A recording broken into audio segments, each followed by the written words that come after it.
안녕하세요. 오늘은 여러분이 가장 궁금해할 주제 중 하나를 준비했습니다. 바로 인공지능 AI가 발전하면서 앞으로 사라질 가능성이 높은 직업 탑 10과 그 이유, 그리고 그 업종에 종사하는 분들이 어떻게 대처하면 좋을지, 또 그 전공을 공부하는 학생들은 앞으로 어떻게 새롭게 생겨날 직업에 대처해야 할지 한번 살펴보도록 하겠습니다.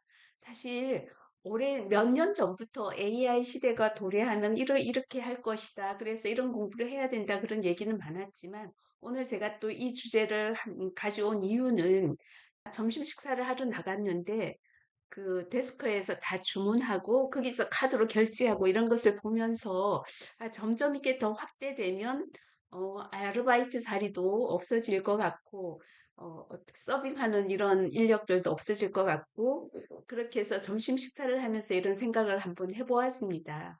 AI의 발전 속도가 정말 빠르죠. 몇 년 전만 해도 AI가 인간의 일을 대체할까, 할 수 있을까라는 질문 자체가 먼 미래의 이야기처럼 들렸었죠.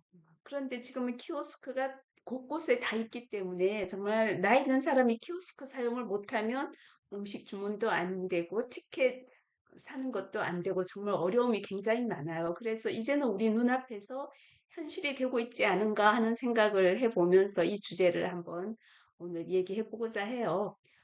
챗GPT 같은 그런 대화형 AI 사용하는 사람 많으시죠?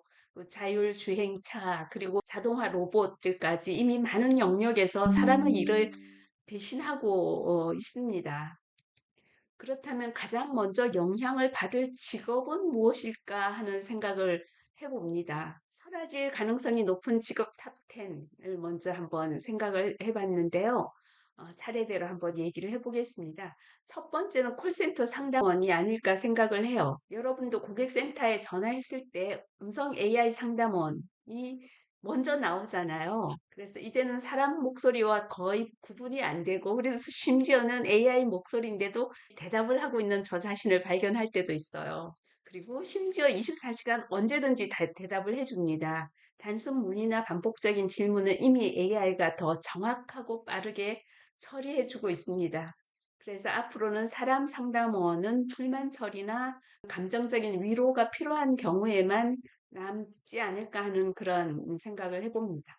두 번째는요, 은행 창구 직원일 거라고 생각이 드는데요. 지금 은행 창구도 ATM의 기계로 많이 바꿨잖아요. 그리고 과거에는 은행 창구에서 통장을 만들고 송금도 하고 잔액도 확인했는데 이제는 모바일 뱅킹하고 키오스크로 대부분 다 가능하게 되어 있어요.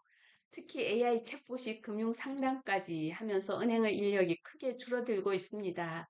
결국 사람 창구 직원은 VIP 고객 관리 같은 특별한 경우에만 필요할지도 모른다. 실제로 은행이 많이 줄어들었잖아요. 그런데 은행 창구 대면으로 은행 업무를 보는 사람들은 지금은 대부분 외국인들이 많이 은행 창구에서 대면으로 하고 있습니다. 외국인 근로자인 경우에는 제출해야 할 서류라든지 어떤 신분 증명 이런 것이 사실은 우리처럼 주민등록증 이런 걸로 사진으로 이런 게 잘 안 되니까 외국인들이 은행 창구에 직접 가는 이런 그런 걸 많이 봤고요. 요즘 은행 창구에 가면 외국인들이 많이 대기하고 있는 것을 볼 수가 있습니다. 세 번째는요, 회계사와 세무사 중 일부 업무가 AI로 대체될 것이라는 생각을 합니다. AI가 숫자 계산하고 규정 적용을 훨씬 빠르고 정확하게 하고 있기 때문에 이미 미국에서는 세무 소프트웨어가 개인 세금 신고를 거의 완벽하게 처리한다고 해요. 앞으로 단순한 장부 처리나 신고 업무 이런 것은 AI가 하고 사람은 복잡한 세무 전략이나 아니면 맞춤 컨설팅 이런 거에 집중해서 살아남아야 되지 않을까 하는 생각을 해봅니다. 그리고 네 번째는요, 번역가라고 저는 확신합니다. AI 번역기는 이미 웬만한 외국어 문서 거의 실시간으로 번역하잖아요. 음성으로 가는 것도 바로 번역해서 들려주니까 물론 이제 문학 작품이나 감성적인 뉘앙스를 살리는 그런 번역은 여전히 사람 손이 필요하겠지요. 그러나 일반적인 비즈니스 문서나 일상 대화는 AI가 충분히 해낼 수 있다라고 생각이 들어요. 따라서 번역가들은 단순 번역이 아니라 어떤 문학적인 맥락을 더해주는 그런 크리에이티브 번역, 그러니까 창의적인 번역 쪽으로 영역을 넓혀야 할 거라라는 생각을 합니다. 단순 번역은 지금 AI, 챗 GPT 이런 것들이 너무나 완벽하게 잘해주고 있기 때문입니다. 다섯 번째는요, 운전기사도 사라질 직업 중에 하나라는 생각이 드는데, 운전기사는 뭐, 한국에서는 금방 사라지진 않을 거예요.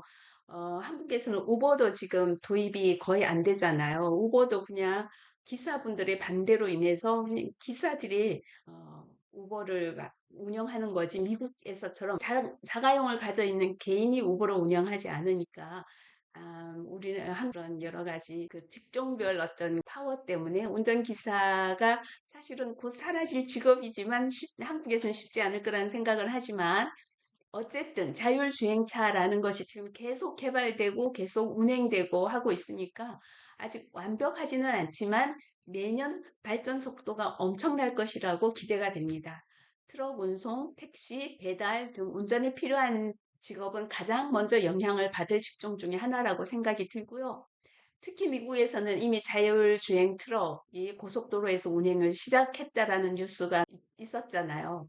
앞으로는 단순 운전보다는 차량을 관리하거나 AI 시스템을 모니터링하는 일이 필요해질 겁니다. 여섯 번째는요, 편의점이나 패스트푸드 매장의 계산원입니다. 단순 계산 하시는 분들, 이미 무인 계산대가 보편화되고 있고 키오스크로 주문하는 게 당연해졌기 때문에 AI가 주문을 받고 로봇이 음식을 만들고 로봇이 음식을 서빙하는 거 일부는 도입돼서 우리도 로봇이 음식을 서빙하는 식당을 만나게 되잖아요. 만나고 있잖아요. 그래서 따라서 단순 계산이나 주문받는 일은 점점 사라지고 매장을 관리하거나 고객 경험을 디자인하는 그런 역할이 더 중요해질 것이라는 생각이 듭니다. 또 이것도 정말 앞으로 없어질 직업이지 않을까 하는데요. 일곱 번째는 저널리스트와 기자 중에 일부 단순 정보를 전달하는 업무를 하는 일을 하시는 기자들은 아마 사라질 것이다. 이런 생각을 합니다. AI가 기사를 쓴다고 라고 생각하면서 놀라실 수도 있는데 이미 여러 언론사에서는요. 스포츠 경기 결과나 주식 시황 같은 단순 기사들은 AI가 작성한다고 해요. 데이터 기반 기사에서는 오히려 AI가 더 정확하고 빠르고 많은 정보를 검색해서 더 정확하게 알려줄 수 있지 않을까 생각합니다. 하지만 어떤 심층 취재라든지 현장 인터뷰, 사회 문제를 파고드는 그런 기사는 여전히 사람만이 할 수 있는 영역이겠죠. 따라서 기자들은 AI가 쓰는 팩트 기사보다는 인간적인 어떤 스토리텔링에 집중해야 하지 않을까라는 생각을 해봅니다. 여덟 번째는요, 서류 검토를 하는 변호사 보조 하시는 분, 변호사 보조원들 아마 사라질 것이다. 이런 생각을 해봅니다. 법률업계에서는 방대한 판례와 문서를 검토하는 일이 많고, 과거의 판례들을 다 일일이 검토해서 어떤 변론을 작성을 해야 되는데, 그런데 AI는 수백만 건의 판례를 몇 초 안에 다 찾아낼 수 있다라고 해요. 따라서 단순 검토 업무는 AI가 대체하게 되고요. 사람은 전략 수집이나 창의적인 변론에 집중해야 할 거예요. 사실 교수들을 보조하는 그런 보조 인력들, 조교들의 업무도 마찬가지인데요. 교수들이 연구를 하거나 단순 작업을 조교들을 시킬 수 있는데 지금은 챗GPT AI가 나와서 사실 대학원 학생들 한 5명한테 시킬 것을 챗GPT가 한두 시간 내에 뭐 방대한 양의 그런 참고 자료를 읽고 번역하고 요약하고 하는 일을 다 하고 있거든요. 그래서 서류 검토하는 변호사 보조하는 일은 AI가 대체할 것이다. 그렇게 생각을 합니다. 아홉 번째는요. 생산 라인의 단순 노동자입니다. 노동자니까 힘을 써서 일을 하는 사람들 아니에요? 그렇게 생각할 수 있지만 공장에서 부품을 조립하거나 포장하는 일은 이미 로봇이 상당 부분 대체되어 있어요. 앞으로는 더욱 정교한 로봇과 AI가 투입돼서 단순 반복 작업은 거의 사라질 거라고 생각을 하고요. 대신 로봇을 운영하고 유지 보수하는 그런 쪽의 직업이 새로 생겨나겠죠. 로봇을 많이 사용하게 된다면. 마지막으로 사라질 직업 중에 하나가 저는 여행사 직원이라고 생각합니다. 과거에는 여행사에 가서 패키지를 신청하고 또 그랬는데 하지만 이제는 온라인 플랫폼에서 항공권, 호텔, 액티비티까지 모두 직접 예약할 수 있잖아요. 저처럼 나이가 든 사람들은 아직도 여행사를 이용을 할 수밖에 없어요. 너무 복잡하고 이렇다고 생각이 들어서. 그렇지만 지금 젊은 MZ 세대들은 거의 스스로 여행사 신청하지 않고 알아서 숙박도 정하고 항공권도 예약하고 모든 것을 스스로 다 하는 것을 우리가 직접 눈으로 보니까 게다가 AI는 사용자의 취향과 예산에 맞춰서 최적의 여행 코스를 제안해 줍니다. 챗GPT에 내가 몇 월 며칠부터 몇 월 며칠까지 몇 박 며칠로 유럽 여행을 하고 싶다. 이런 조건으로 하고 싶은데 여행 계획을 짜줘. 이러면 바로 여행 계획을 짜주면서 장점, 단점, 주의해야 할 점 이런 것까지 다 제시를 해주니까 사실 여행사 직원들은 단순 예약 대행에서는 벗어나야 되지 않을까라는 생각을 하면서 특별한 경험을 기획해주는 그런 여행 컨설턴트로 변하지 않으면 안 될 것이다. 이런 생각을 해봤습니다. 그러면 앞으로 우리는 어떻게 해야 되나? 이렇게 사라질 직업 탑10을 살펴봤는데 여기서 중요한 건요. 사라지는 직업이라는 표현보다 변화하는 직업이라는 관점이 필요하다는 거예요. 사라지니까 나는 어떡하지? 이렇게 생각할 게 아니라 단순 반복 업무는 사라질 것이고 그 안에서도 새로운 역할이 생길 거예요. 그렇다면 이런 변화 속에서 어떻게 대처해서 변화하는 직업의 그 흐름을 타고 갈 수 있을까라는 생각을 해야 되지 않을까 하는 생각을 해봅니다. 그래서요, 첫 번째는 AI와 협업하는 능력을 키워야 한다는 생각입니다. AI를 두려워하기보다 도구로 활용할 줄 알아야 한다는 그런 주장을 저는 강력하게 합니다. 저도 나이가 많이 들었지만 새로운 게 나오면 직접 해보려고 노력하고 또 배워보고 뭐 요새는 유튜브도 많이 잘 나와 있으니까 어떤 새로운 그런 뭐 편집기라든지 뭐든 있으면 저는 새롭게 배워보려고 그래요. 그래서 예를 들어서 회계사라면 단순 기장 업무는 AI에게 맡기고 본인은 세무 전략과 컨설팅에 집중하는 이런 방식으로 조금 AI와 협업하면서 본인의 능력을 키워가는 것이 필요하다라는 생각을 해봅니다. 그리고 두 번째는요, 창의성과 감성, 인간성, 인간다움에 집중해야 하지 않을까 하는 생각을 하는데요. 이 이유는 AI는 감성과 인간다움, 인간성, 이런 거가 아직은 개발되지 못할 것이다. 아니면 개발에 제한을 둘 것이다.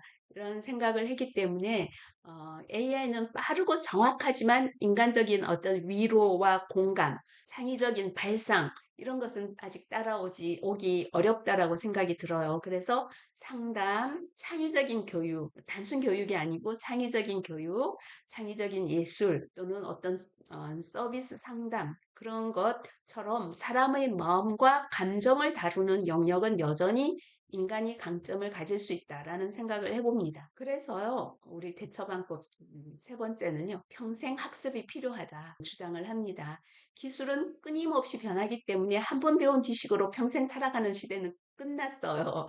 정말 제가 뭐 3, 40년 전에 공부할 때는 이 기술 하나만 배우면 나 이제 은퇴할 때까지 이 기술로 배우고 먹고 살 수 있어 라고 그때는 생각을 했죠. 그래서 자격증이 있는 거, 기술 그런 거를 많이 주장을 했는데 지금은 그런 시대가 끝났다라고 생각이 들고 꾸준히 배우고 자기 역량을 업데이트해야만 된다라는 생각을 하고 모든 새로운 테크놀로지가 나오면 노력해서 배우려고 하는 그런 노력이 필요하다라고 생각을 합니다. 그리고 특히 학생들에게 강조하고 싶은 것이 있어요. 뭐 학생에 제한하는 것은 아니고 젊은 사람들에게 지금 직업을 시작하는 사람들도 그렇고 3, 40대에도 마찬가지예요. 바로 새로운 인터넷 시스템이나 온라인 기술을 두려워하지 말고 얼리 어답터가 돼서 빨리 익히는 것 이것이 미래를 향해서 빨리 발전하고 적응하는 그런 성공하는 길이다라는 생각을 해봅니다. 새로운 앱이 나오면 직접 써보고 새로운 AI 도구가 나오면 실험해보는 그런 습관이 필요하다고 생각을 하고요. 남들보다 한 발 먼저 기술을 경험하고 활용할 줄 아는 사람이 미래 직업 시장에서 훨씬 더 유리한 위치에 서게 될 것이라고 예측해 봅니다. 마지막으로 꼭 기억해야 할 점은 앞으로 살아남는 사람은 단순히 컴퓨터 전공자가 아니라 자신의 전공과 강점에 디지털 기술을 접목할 줄 아는 사람이라는 것이 확실할 거예요. 예를 들어서 의학을 공부하는 사람이 데이터 분석 능력을 갖춘다면 AI 진단 시스템을 활용하는 디지털 의사가 될 수 있다는 거죠. 또는 경영을 전공한 사람이 AI 툴을 익히면 데이터 기반 경영자로 성장할 수 있다는 거죠. 교사라면 AI를 활용해서 학생 맞춤형 교육을 설계할 수 있고요. 예술을 하는 사람이라면 AI 도구를 삼아서 새로운 창작 시장을 개척할 수 있지 않을까 생각을 합니다. 저도 뭐 이 모든 것을 전공하지 않았기 때문에 그 전공의 어떤 구체적이고 정확한 심도 있는 내용은 모르지만 어떤 전공이든 그 전공과 디지털 기술이 같이 융합해야만 앞으로 미래의 AI 시대에 더 잘 맞는 그런 인재가 될 수 있지 않을까 생각을 합니다. 결국 앞으로 필요한 사람은 자신의 전공 플러스 컴퓨터 소프트웨어 활용 능력 플러스 새로운 기술에 대한 빠른 적응력을 가진 사람입니다. AI와 디지털 도구를 이해하고 두려워하지 않는 사람, 이 사람이 각 분야에서 훨씬 더 경쟁력을 가지게 될 것이라고 생각을 하고요. 결국 AI가 사람의 일을 빼앗는 것이 아니라 우리가 더 가치 있는 일에 집중할 수 있도록 일의 성격을 바꿔주는 거예요. 이런 관점을 모르면 과거에 머물러서 왜 이렇게 세상이 빨리 변하고 있어. 나는 정말 못 따라가겠어. 이런 생각을 가지게 되고 도태될 뿐이라는 생각을 하게 됩니다. 그래서요, 직업이 사라지는 게 두려운 게 아니라 변화에 적응하지 못하는 게 두려운 거예요. AI 시대는 이미 시작됐고, 정말 많은 사람이 챗GPT를 사용하고 있고, 그럼에도 불구하고 또 많은 사람이 챗GPT 말은 들었어도 한 번도 사용하지 않았다라는 사람도 많고요.